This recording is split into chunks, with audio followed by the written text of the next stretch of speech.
Viewers, நாங்களோட Lakshmi. நீங்கள் பார்த்துருக்கிறது லக்ஷ்மி தமிழ் டக. What a பர்ஃபார்மன்ஸுங்க. உண்மையுமே சொல்லணும்னா ஸ்டார்ட் மியூசிக் பொதுவாகவே ஸ்பெஷல், அதில் எந்த டவுட்டுமே இல்லை. ஒவ்வொரு செலிப்ரிட்டிஸும் டோட்டலாகவே டிஆர்பி வைஸ் வந்து ஷோவில் ஒரு நல்ல ஒரு பாயிண்ட் எடுத்துகிட்டு இருக்காங்க, நம்பர் 1 அது மாதிரிலாம். ஸோ அப்படி இருக்கிற ஸ்டார்ட் மியூசிக்கில் மகாநதி டீம் வந்து இன்னும் சூப்பராக இருக்குன்னு இருந்தேன். ஆனால் நான் எதிர்பார்த்த ஒரு சில விஷயங்களுக்கு மேலே இருந்துச்சு அப்படிங்கிறது எனக்கு ரொம்ப ஹாப்பியாக இருந்தது. நைட்டு ஒரு 11 மணிக்கு மேலே தான் பார்த்தேன். இருந்தாலும் எனக்கு ரொம்ப ஹாப்பி இதை பற்றி பேசி ஆகணும்ன்ட்டு. ஃபஸ்ட்டு ருத்ரன் அந்த இடத்துல நிறையா டைம் சொல்லுவார் இல்லையா, நம்மளுடைய நிவின், நாங்கள் தோத்துட்டு தான் இருக்கோம், பரவாயில்ல வைப் பண்ணுறோம் அப்படின்ட்டு. வைப் அப்படிங்கிற ஒரு விஷயத்தில் தெளிவாக இருந்தாங்க. அதாவது ஒரு ஷோக்கு வரோம்ல, அவங்க அந்த லாஸ் ஆகுறாங்க அப்படிங்கிறது ஆடியன்ஸ்க்கு அச்சோ கேர்ள்ஸ் டீம் தான் வின் பண்ணுறாங்க, பாய்ஸ் டீம் வின் பண்ணல அப்படிங்கிற ஃபீல்லாம் நமக்கு கொடுக்காம அதை செம்ம ஸ்போர்ட்டிவாக எடுத்துக்கிட்டதுன்ட்டு. குறிப்பாக அப்படியே நல்லா ப்ராக்கெட் பண்ணிலாம் இல்லை, நல்லாவே கிளியராகவே வந்து சுவாமி வந்து என்ன சொல்கிறதுனா சில விஷயங்களை அவர் கொஞ்சம் பிரேக் டவுன் பண்ணிட்டு பண்ணணும் அப்படின்னு நான் நினச்சிட்டு இருந்ததெல்லாம் தாண்டி பண்ணிட்டாரு. சும்மா டான்ஸு அள்ளி தெளிச்சிட்டாரு. பர்ஃபார்மன்ஸ் டோட்டலாக பார்த்திங்கன்னா சுவாமி இது வந்து அந்த டான்ஸு ஜாலியாக இருக்கிறது அப்படிங்கிறதுல அவரோட அந்த காஸ்டியூமில் அந்த ஒரு சில டைம் பார்த்திங்கன்னா நான் அதை ஃபீல் பண்ணியிருக்கேன் சின்ன வயசுலாம். இந்த கோட் மாதிரி நம்ம மேலே போட்டுக்கிட்டோம்னாவே ஒரு எனர்ஜி கிடைக்கும். நான் சூப்பர் ஸ்டார் ஃபேன்கிறனால சொல்கிறேன். ஸோ அந்த ஒரு ஃபீல் கிடைக்குங்க எப்பயுமே. ஸோ அந்த மாதிரி அவரோட அந்த காஸ்டியூமும் அவருக்கு ஒரு ப்ளஸ்ஸாக இருந்திருக்கும் அப்படின்லாம் பர்சனலாக ஃபீல் பண்ணியிருக்கேன். அதே மாதிரி இந்த பக்கம் ராகினி வந்து செம்ம நாலேஜுங்க அவங்க.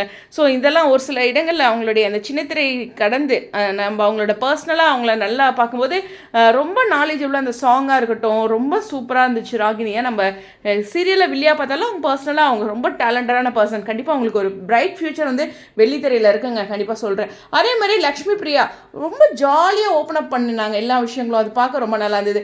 எஸ், இந்த இடத்துல ஃபேன்ஸ்க்காக அப்படின்ட்டு விகா ஃபேன்ஸ்க்கும் சேனல் நல்லா கவனித்து செஞ்சுருக்காங்க. அதே நான் சில விஷயங்கள் சொல்கிறேன். ஏன்னா விகாக்கு சுவாமிக்கு அவங்களுக்குலாம் ஃபேன்ஸ் இருக்காங்க, அவங்களையும் டிசப்பாயிண்ட் பண்ணக்கூடாதுன்னு ஸ்டார்ட் மியூசிக் டீம் ஃபர்ஸ்ட்லேருந்து தெளிவாக இருந்திருக்காங்க. அதாவது குமரன் போயிட்டு அந்த பாக்ஸ் எடுக்க போகிறாங்களே, சம்டைம்ஸ் 2 பேர் போக சொல்லுவாங்க. பட் அதை பிரியங்கா அந்த இடத்துல சரி சுவாமி நீங்களும் கூட போங்க அப்படின்னாங்க. ஆனால் சுவாமி எடுத்த பெட்டி வந்து 1 லட்ச ரூபா பெட்டி, அவர் அதை தூக்குனார். ஆனால் குமரன் அதை தொடாமல் அங்கே பக்கத்தில் இருக்க பெட்டி எடுத்தார். அதெல்லாம் கவனிச்சிருப்பீங்கன்னு நினைக்கிறேன். பட் ஆனால் குமரனோட டிசிஷன் தான். இருந்தாலும் சுவாமி எனக்கு 1 லேக் வின் பண்ண ஒரு ஃபீல் இருந்துச்சு அந்த டைம். ஓகே, இந்த மாதிரி ஒரு சின்ன விஷயங்கள்லாம் இம்பார்ட்டன்ட் கொடுத்தது. சுவாமிக்கு வந்து இந்த ஒரு சாங் வந்து நான் அவர் மட்டும் இண்டிவிஜுவலாக பண்ணார்ல, அதெல்லாம் வந்து ரொம்ப ஸ்பெஷல். ஏன்னா அந்த ஸ்ப்ரே அடிச்சு போடுவேன், அதில் ருத்ரன் மட்டும் தான் பாடுற மாதிரி இருந்தது. ஸோ சுவாமிக்கு ஒரு பர்ஃபார்மன்ஸ் கொடுக்கலையே அப்படிங்கும்போது அந்த மாதிரி வருது. அது டோட்டலாகவே எல்லாமே வந்து இன்ஸ்டாகிராமில் போட்டிருந்தாங்க, ஒரு குட்டி குட்டி பிட்டாகவும். அதுவும் சூப்பராக இருந்துச்சு. அது எல்லாமே ரொம்ப இருந்தது. அப்புறம் விகா ஃபேன்ஸ்க்குன்னு ஸ்பெஷலாக வந்து ஒரு சில விஷயங்கள் அவங்க 2 பேர் சேர்ந்து 1 2 அந்த சாங் காடினது அப்படின்ட்டு. ஸோ அது வந்து ரொம்ப ஸ்பெஷலான விஷயம். அது மட்டும் இல்லை, துட்டு துட்டு பேசும் சுல்தானா அந்த சாங், அந்த ஒளியும் ஒளியும் அந்த ரவுண்டில் பார்த்திங்கன்னா அந்த விஷுவல் காட்டும்போது நம்ம பிரியங்கா வந்து அப்படிங்கிற மாதிரி சொல்கிறது, சுவாமி அந்த இடத்துல லக்ஷ்மி பிரியாவை பார்க்குறது, அது மாதிரி சில விஷயங்கள்லாம் இருக்கும். இல்லை அது சங்கடமாக இல்லை, அவங்க ஒரு ஹாப்பியாக தான் எடுத்துக்கிட்டாங்க. அது மாதிரி சில விஷயங்கள்லாம் நல்லா இருந்துச்சு. ஓவராலாக நாம் நிறைய விஷயங்கள் கவனித்ததில் சுவாமி வந்து நிறைய ஓப்பன் அப் ஆகிருக்காருன்ட்டு. ஏன்னா அவர் கொஞ்சம் ஷையாக நகர்ந்தே இருக்க மாதிரி எனக்கு தெரியும். ஆனால் அந்த ஸ்டார்ட் மியூசிக்கில் டோட்டலாக அந்த வைபோடவே இருந்தார். பாய்ஸ் டீம் வந்து லாஸ் ஆனாலும் அந்த ஹாப்பியாக இருந்துச்சு. அதேமாதிரி இந்த டீஸ் பண்ணுறோம் அப்படின்ட்டு வின் பண்ணுறவங்க ஓவராக பண்ணுற மாதிரி இருக்கும். ஆனால் இங்கே வந்து பார்த்திங்கன்னா அது ஒரு ஜாலியாகவே ஃப்ரெண்ட்ஷிப் செட்டோடவே இருந்தது. ஃபஸ்ட்டே கேர்ள்ஸ் டீம் சொன்னாங்க அவங்க ஜெயிச்சாலும் அதை நாங்கள் தான் வாங்கிக்கோண்டு அந்த டீலோட தான் வந்திருக்காங்க. ஆனால் ஜெயிக்கவே விடல, அந்த 100 ரூபாயோ 1000 ரூபாயோ கூட விட மாட்டாங்களாட்டிருக்கே அப்படின்னு நினச்சேன். எனிவேஸ் ஒரு செம்ம ஜாலியான விஷயம். கடைசியாக பிரியங்கா ஒரு விஷயம் சொன்னாங்களே, அது டோட்டலாக அந்த ஷோ, அதாவது ஸ்டார்ட் மியூசிக் மிஸ் பண்ணாமல் பார்க்குறாங்களா அவங்களுக்கும், இங்கே சுவாமியோட ஃபேன்ஸ்க்கோ இல்லை டோட்டலாக மகாநதி ஃபேன்ஸ்க்கோ ஒரே ஒரு விஷயம் என்னென்னா, இது வரைக்கும் ஸ்டார்ட் மியூசிக்கில் இல்லாத லெவலுக்கு ஜாலியாக இருந்துச்சு அப்படிங்கிறதா. பொதுவாக ஸ்டார்ட் மியூசிக்கில் நம்ம செலிபிரிட்டிஸ் பற்றி நிறைய விஷயங்கள் தெரிஞ்சுக்கிறது ஜாலியான விஷயம்.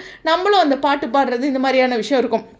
ஆனால் மகாநதியை பொறுத்தவரைக்கும் இந்த சகலைக 3 பேருமே பயங்கரமாக பாட்டு பாடுறாங்க அப்படிங்கிறது தான். அந்த சிங்கர் கூட அந்த அளவுக்கு ஒரு ஹாப்பி எடுத்துவாங்களோ அப்படிங்கிற லெவலுக்கு இவங்க அப்படியே இப்படி உருகி பாடுறாங்கங்க. ஸோ அவங்களுக்கு ஒரு சூப்பர் சிங்கரில் வாய்ப்பு கொடுக்கணும் அப்படிங்கிற ஒரு விஷயத்தை இந்த இடத்துல டீமுக்கு சொல்லிடுறேன். ஸோ இது மாதிரி சூப்பர் சிங்கர் இது மாதிரி ஷோக்கும் கூப்பிடுங்க. நம்ம தலைவரெல்லாம் பாடுவாங்களாட்டிருக்கு, 3 சகலை அவ்வளோ ஒரு இன்ட்ரெஸ்டடாக இருக்காங்க அப்படிங்கிறது தான். எனிவேஸ் சொன்ன மாதிரி அவ்வளோ ஒரு ஜாலியான விஷயம். மிஸ் பண்ணாமல் பார்த்துருப்பீங்க எல்லோரும் ஷோவும். ஒரு வேளை மிஸ் பண்ணியிருந்தீங்கன்னா மறக்காமல் போய் ஹாட்ஸ்டாரில் பாருங்கள். ஒரு ஏதாச்சும் சம்திங் நம்ம பிரேக் ஆகிருக்கோம் அப்படின்னா இந்த மாதிரியான விஷயங்கள்லாம் நம்மளை நல்லா பூஸ்டப் பண்ணுங்க. ஷோ வந்து இவங்களோட என்டர்டெயின்மெண்ட் வந்து ரொம்ப முக்கியமான விஷயம். பர்சனலாக நானே சில இடங்களில் டவுன் ஆகிறேன்னு வச்சுக்கோங்களேன். எனக்கே சேனல் நிறைய இடங்களில் அவங்களோட ஷோவோ சீரியல்ஸோ எனர்ஜெட்டிக் கொடுத்துருக்கு. அதை நம்ம எடுத்துக்கிற விஷயத்தை தான் பொறுத்தது. ஏன்னா நம்ம ஏதோ ஒரு விஷயத்தில் டைவர்ட் ஆகணும் அப்படிங்கிற லைஃப்பில் ஒரு டேர்னிங்கில் இருப்போம். ஸோ ஒரு இழப்புகள் சம்திங் ஏதோ ஒரு விஷயங்கள் காயங்கள் அப்படின்ட்டு அந்த மாதிரியான விஷயங்கள் இந்த மாதிரியான என்டர்டெயின்மெண்ட்லாம் ரொம்ப ரொம்ப முக்கியமான விஷயம். அவங்களுக்கு இதெல்லாம் தெரிஞ்சு பண்ணுறாங்களா தெரியாமல் பண்ணுறாங்களான்னு தெரியல. ஏன்னா அவங்களோட ஜாப் அப்படின்னு பண்ணுறாங்க. பட் தெரிஞ்சும் தெரியாமலும் அவங்க பண்ணாலும் உண்மையாலுமே தெரிஞ்ச விஷயம் நிறைய பேர்த்தோட மனசுக்கு சந்தோஷத்தை கொடுத்துட்ருக்காங்க அப்படிங்கிறதான்.